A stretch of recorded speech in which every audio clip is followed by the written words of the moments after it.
Want to know how to make a tank of propane last as long as possible? Listen in for my 25 tips.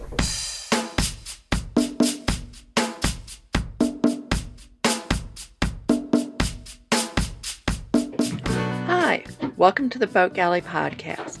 I'm Carolyn Sherlock, here with tips, reviews, and how-tos for your cruising adventure.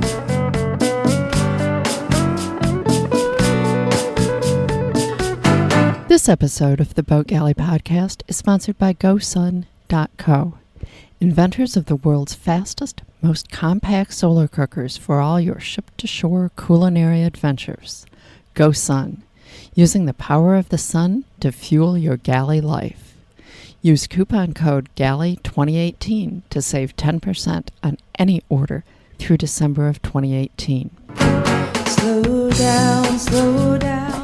In addition to conserving propane, the following 25 tips will also help keep cooking heat out of the boat if you're in a hot climate, such as summer and the tropics. And while the energy-saving tips here are geared towards boat galley, they can help you conserve energy in any kitchen, whether afloat or ashore, whether propane or electric or some other fuel. I'll talk about things in rough order of the least impact on your cooking to the greatest. That is, always using lids on pan doesn't affect your menu much, but choosing pasta over rice because it cooks faster does. The low-impact items I make a habit of always following, and only employ the high-impact ones when fuel is running low. The best news? Most of these things don't cost a cent. First, cover pans. Using pan lids is an easy way to conserve fuel. Covering a pan retains far more heat, and you can generally cook at a lower setting. Even though I generally don't like glass aboard because of the breakage potential, pan lids are an exception. With a glass lid, I can see what's happening in the pan and don't have to take the lid off so often. Most glass lids are fairly thick glass, and I haven't had one break yet. If you don't have a lid for a pan you're using, you can use a piece of aluminum foil as a lid. If you're in a calm anchorage or marina, you can also use a heat-proof plate on top of the pan. Second, measure your water. Whenever you're heating water, whether for coffee, tea, oatmeal, or maybe to use in a recipe, know how much you'll need and measure it into the pot or tea kettle so that you don't waste fuel heating water that doesn't need to be hot. For example, when I'm making coffee in the morning, I fill the thermos with water and then dump it from there into the kettle. Third, use a whistling tea kettle. That way, you'll know as soon as it begins to boil and you won't waste propane letting it continue to boil. Fourth, use a timer.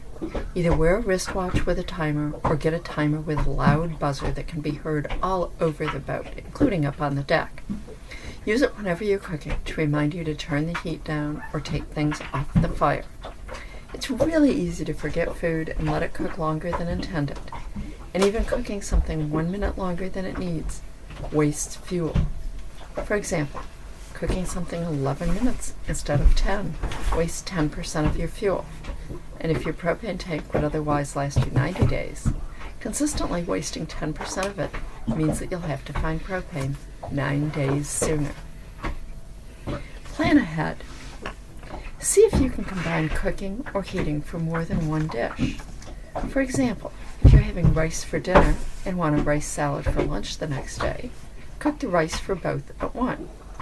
And in the morning, if I'm making coffee and oatmeal, starting yogurt, and making iced tea for later in the day, I can boil all the water at once and save fuel. Number 6 is using a sun shower to heat dishwater. I really do prefer hot dishwater to cold, but I know it's not necessary. Cold water will get the dishes and pans clean. If it's a sunny day, you can have hot dishwater with no guilt by getting an extra sun shower. Put the sun shower on the deck and run the hose down through a porthole into the galley sink. You'll be amazed at how hot the water gets, but it will cool quickly when the sun sets. When we first got K-Tall, I couldn't imagine that a sun shower would heat water hot enough for a comfortable shower. And then I nearly scalded myself the first time we used it. Number 7, you can do dishes in cold water. With good dish soap, you can get your dishes perfectly clean in cold water. It may take a little more elbow grease to get baked down crud off, but you can do it. Put a capful of bleach in the rinse water if you're worried about sanitizing your dishes. Some good scrubbies make washing dishes by hand a lot easier. Get the heavy-duty ones for nasty baked-down cruds, and some of the gentle white ones designed for non-stick pans if you have them. Okay, number 8. Use less water when boiling food. If you're boiling something such as eggs, pasta, or vegetables, you can usually use less water than you think. Most foods cook just as well when they are only barely covered with water as when they're covered by several inches. Every extra bit of water takes just that much more propane to heat. Cooking pasta? Directions for most types of pasta call for cooking in lots of water in an uncovered pan. I can't tell any difference when I use about half the recommended water and cover the pan. Not only does it use less propane, it also conserves water and significantly reduces the steaminess inside the boat. That's a huge plus on a hot, muggy day. Idea number 10. Turn the stove off before food is fully cooked. Pans and the food in them retain heat for quite a while after you turn a burner off. You can use this heat to finish cooking many items. Oatmeal is a great example. Instead of simmering it for 5 minutes, just bring it to boil in a covered pan, then turn the burner off. It'll be fully cooked in the same 5 minutes. Most other dishes can be turned off 5 to 10 minutes before they're done, particularly if the pan is covered. Next, keep hot water in a thermos.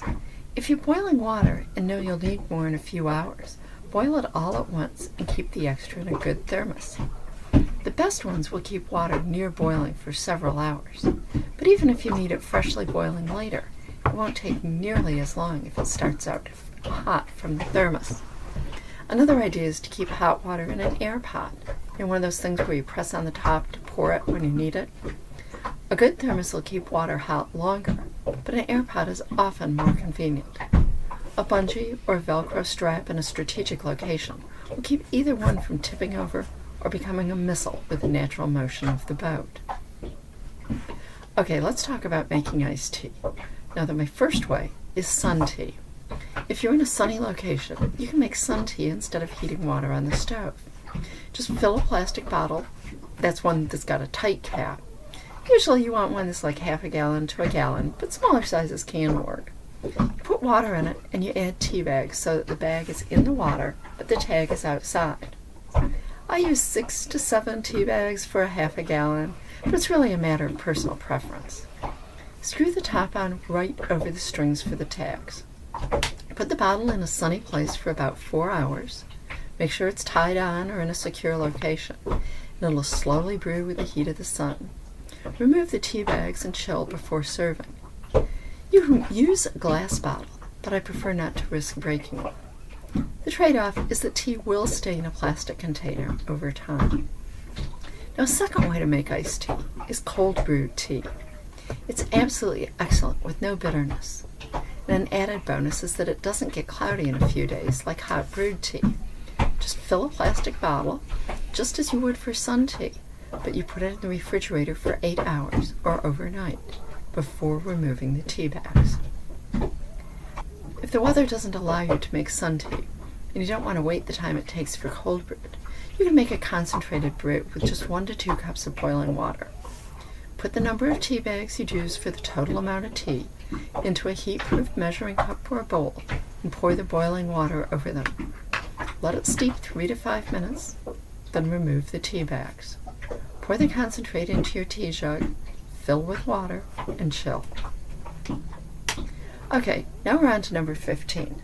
Let's talk about the oven. First off, don't preheat the oven longer than you have to. Try to time it so it's just coming to the right temperature as you're ready to put food in. And second, don't preheat for anything that doesn't need it, such as most casseroles. Baked goods always need a preheated oven, unless the recipe says otherwise. And number 3, if you're baking a small dish for a meal and there's room in the oven for something else, Think about whether another part of the meal could be cooked in the oven at the same time instead of being on the stovetop and using more propane. And number 4, many casserole-type dishes can be cooked in a skillet on the stove instead of the oven. Cooking on the stovetop generally makes more efficient use of the heat. And number 5, use a baking stone. That can reduce the propane needed by retaining heat, just so long as you don't preheat the stone for an overly long period. We're up to 20 now. And number 20 is using canned meats. Because canned meats are already cooked, dishes based on them generally cook far faster. 21, that's to use thermos cooking. Beans, rice, soups, stews, and other dishes that require long, slow cooking can be at least partially cooked in a thermos. You'll use a lot less propane and keep a lot of heat out of the boat. Added bonus is that you don't have to be watching the pan for several hours. You can go snorkeling, hiking, or whatever you'd like. Now, variations on this theme are the Wonder Bag and the thermal cookers, both of which hold a larger dish than just a thermos will. Number 22, we're getting into kind of the tough stuff now. Cutting food into bite-sized pieces will reduce cooking time, regardless of the cooking method, whether it's baking, boiling, sautéing, steaming, whatever. Just don't cut them too small, or you'll become one mushy blob. 1-inch cubes are about the smallest you should make pieces if you want various food, such as your carrots, potatoes, meat, to still be identifiable. For things like mashed potatoes, you can generally cut the potatoes into 1/2-inch cubes, but watch them very carefully. They can quickly be overdone and soggy. 23 is using a pressure cooker. Pressure cookers cook food a lot faster, cutting cooking time in half or more, and therefore use a lot less fuel for things that would otherwise simmer for lengthy periods, such as stews, soups, and sauces. Some cruisers love them and tend to use them frequently. Others rarely, if ever. Modern pressure cookers are safe when used as directions and are available in sizes from 1.5 quarts up to huge ones designed for canning. However, they do kind of change the way you cook things. Next, pasta, rice, or couscous. If you're looking for a starch to serve something over and are trying to conserve propane, be aware of the relative cooking times of rice, pasta, and couscous. Traditional brown rice simmers about 45 minutes. White rice simmers about 20 minutes. Instant brown rice takes about 10, and instant white rice simmers about 3 minutes. Most pasta cooks in 8 to 10 minutes. And instant couscous? That's the best deal. It just has to be brought to a boil, then it can be turned off. Whatever you're cooking, think if you're going to want some more later that day or the next day. If so, cook it all at once and put the extra in the refrigerator. It's much quicker to just heat it than to cook from scratch. And lastly, you can use other cooking methods. If you're really running short on fuel, you may be able to stretch it by using your grill, assuming it doesn't run off the same propane tank, or a microwave. Yeah, it takes power, but if you have a generator, it may be easier to find gas or diesel than propane. In some areas, you might even be able to collect driftwood or fallen logs ashore and have a beach barbecue. If you've got a solar oven, that's a great alternative, as long as it's sunny. Enjoy your meals, however you cook it. Thanks for listening. If you like the show, please be sure to subscribe in your podcast app. Just search for the Boat Galley Podcast. And reviews are always appreciated. Until next time, then. Slow down.